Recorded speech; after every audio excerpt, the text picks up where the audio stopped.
Good evening, everybody. Well, I'm excited to be here. This is a great-looking crowd. My name is Evan Lipson, and I'm an oncologist here in town. And tonight I'm going to tell you about a bunch of remarkable people and the great ways that they are fighting cancer. So in the last few years, I've talked to a lot of my patients about the fear and the anxiety that comes along with a cancer diagnosis. But I've also heard from them about the positive changes and all the remarkable things that they've been doing that have added life to their days, that have added value to their lives. And I tried to capture these by writing down the stories that they were telling me, but it just wasn't doing it. It didn't have the power of hearing it in their own words, with their own voices. So I bought a microphone, and here's what happened. My name is Ann Noel Applegarth. I had soft tissue sarcoma. We swim to raise money for Swim Across America. And so they had asked me, because I have event experience, if I would help. And then they said, after a few meetings, "Oh, you should swim." And I thought, oh, here, you're out of your mind. I don't swim. I'm over 50. I'm a fatty 2x4. I don't swim. So I dragged all my friends into this, all 6 of them. Some never put their face in the water before, never had been in the water. No one owned a bathing suit, couldn't put a swim cap on. It was really, there was some hilarity. We all swam the mile in open water down in the Magathie River. I came around the bend to the end of the race, and my brother was on the dock screaming. Everybody was screaming, and for the first time I felt, I have thrived. I am thriving, and I have really survived. My name is Paul Beerley. I am 50 years old. I have metastatic basal cell carcinoma. After I was diagnosed, there was much more reflection time.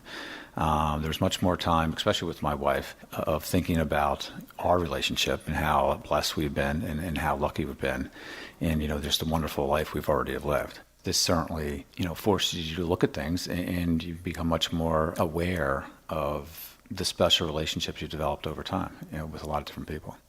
My name is Diane Corneliuson James, although I go by CJ.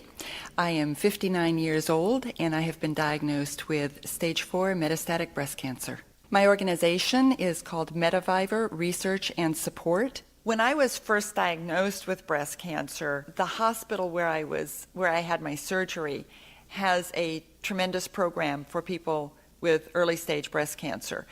And actually, as you lie on the gurney with your IV in and you're waiting to go into surgery, a cheery volunteer comes in and she brings you a bag full of gifts, and she says to you that she's sorry about your situation, but she has been there herself. She's a breast cancer survivor. She wants you to join her program, and she will be your mentor if you want one. She'll walk by your side throughout your treatment. And when I was diagnosed with metastatic breast cancer, I lay on the gurney in that same hospital thinking about the fact that maybe I was not going to live much longer. And there was no cheery volunteer who came in, and there was no gift bag, and there was no one offering to be my friend and my mentor. And when I got out and I went to a breast cancer conference, there was no guest speaker on metastatic breast cancer. There was no literature handed out. And what I wanted to do was make a difference for others out there with this disease. It has been the most rewarding experience of my life. I'm Kevin Stenstrom. I'm a stage 3 melanoma survivor.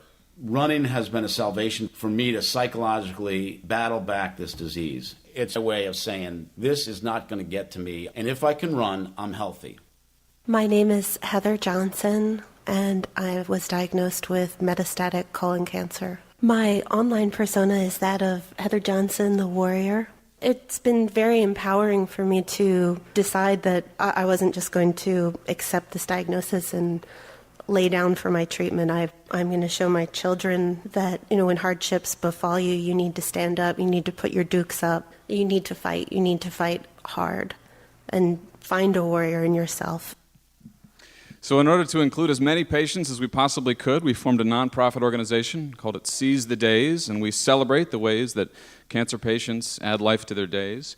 We're a healthcare resource on the web at seizethedays.org. We're also developing curricula for educators that are working with future healthcare practitioners so that doctors and nurses in training can meet virtually patients before they go to the clinic. And in cooperation with the library at Hopkins, we're developing an oral audio archive of voices of people touched by cancer. And someday, we're going to cure cancer, and people are going to look back and listen to these stories, and they'll be awed by the power and the determination and the spirit that people brought to bear in fighting their disease. Thank you very much.